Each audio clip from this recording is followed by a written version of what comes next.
Hey guys, Lewis here, and over the last 10 years I've owned a wide variety of cameras, so I'm going to share a few tips that I've learned along the way.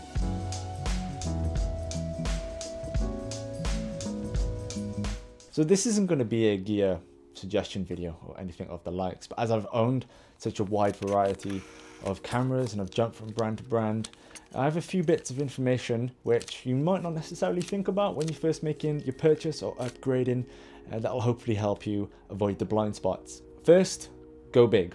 Now I don't mean with the camera lens or the camera itself, but the tools that you will use in conjunction with the camera and the lens, the filters, the memory cards, and so on. So if you're looking to buy your first camera, DSLR, mirrorless, or you've already bought one, the kit lens that usually comes with that camera is relatively small, compact, and as a result the filter thread is going to be quite small as well.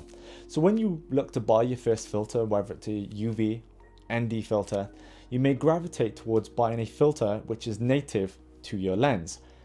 However, that then will limit the compatibility with other lenses that you may upgrade or just purchase in general, as if your kit lens is a 50mm thread and your new lens is a 62mm thread, you can't necessarily use it because the filter is going to be smaller than the visible viewing area.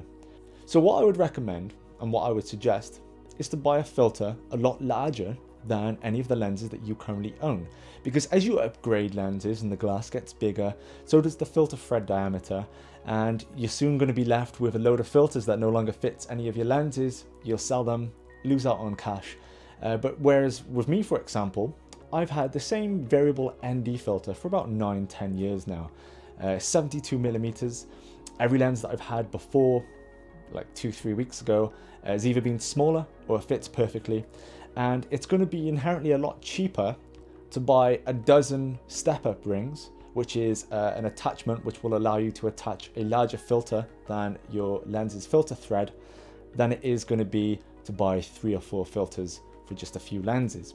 It's the same with memory cards. When you're starting out, you might think, well, the camera doesn't shoot large RAW files, it doesn't need a fast write speed, there's no point in buying a £120 memory card when I can buy the £20 memory card and it does the same thing. If you're on a budget, obviously go for the £20 memory card.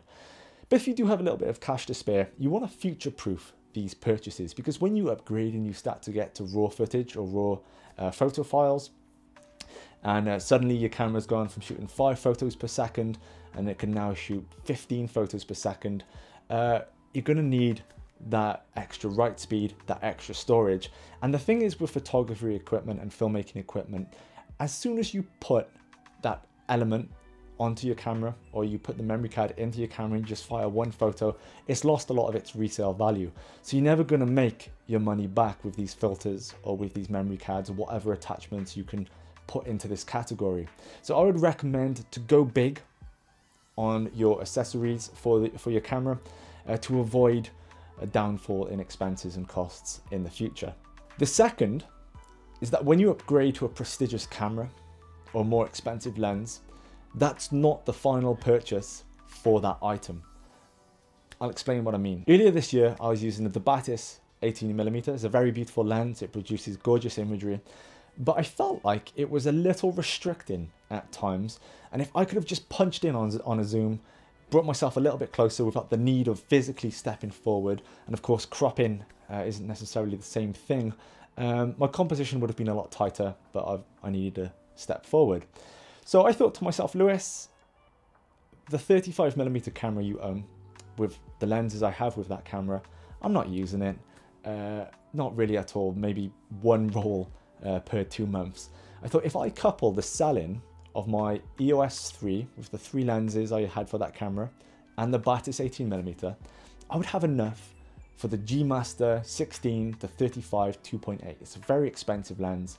It's £2,000, but in my head I'd kind of framed it as kind of like an old blockbuster trade-in, more so than just purchasing such a high-valued item. However, that was not the final purchase for that lens. Now, with it being so expensive, I took out some premium cover for accidental damage and so forth. That was £50. And then I thought to myself that my low pro bag, which is a great bag, I've had it for about 10 years, it's not as robust and as sturdy as I would like for it to carry such a high valued item. So I upgraded to a Vanguard bag. It's robust, sturdy, has a back opening area where no thief is going to be able to put his hands. That was £150. So now I'm up £200. And on the line of protecting the camera, you don't necessarily want to scratch the front element or accidentally damage it. So many photographers take to sticking a UV filter on the front to protect that glass. However, if you've paid so much money for an expensive lens, you don't necessarily want to use a subpar filter which may cause color casts or abnormal reflections. So I had to get one of the best filters, and that was £110. So then I have a Lee filter kit, which is where you put your gradient NDs on, long exposure filters. That's 100mm, and that goes onto an adapter ring.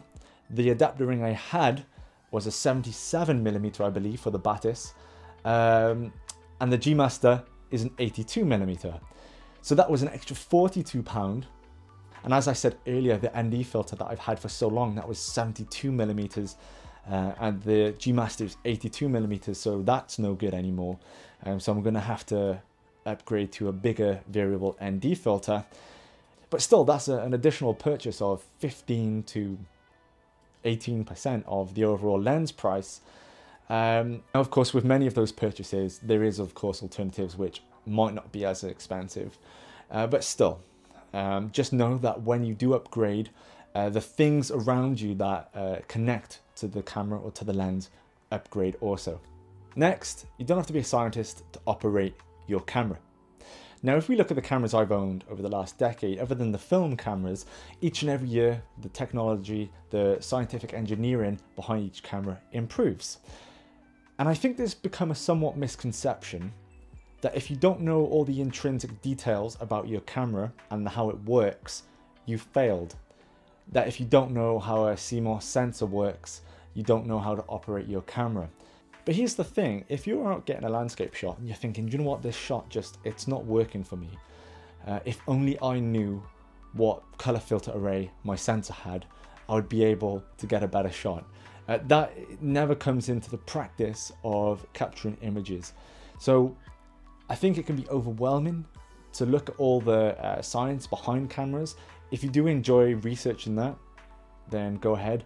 But I will say that I don't think it's necessary to become a better photographer or to become a better filmmaker in understanding the science behind your camera, because as we've seen, it's continually evolving. It's always going to evolve. And I think that creating art does not have to be entwined with understanding the science of how paint is created. And a final bonus tip, I guess you could say, I wasn't really going to mention this, I just thought of it, is to keep your camera boxes and the boxes that your gear or your lenses come in, keep them in pristine condition. As I've talked about quite a lot through this video, I guess this has been more about saving you money in the long run. And eBay and the used marketplace, it's not friendly for electronics. And you can have a pristine looking lens, but if it doesn't have the initial box or the box is battered, it's going to knock off a lot of value from the selling price. Alright, that's me done for this video. I'll catch you guys next time.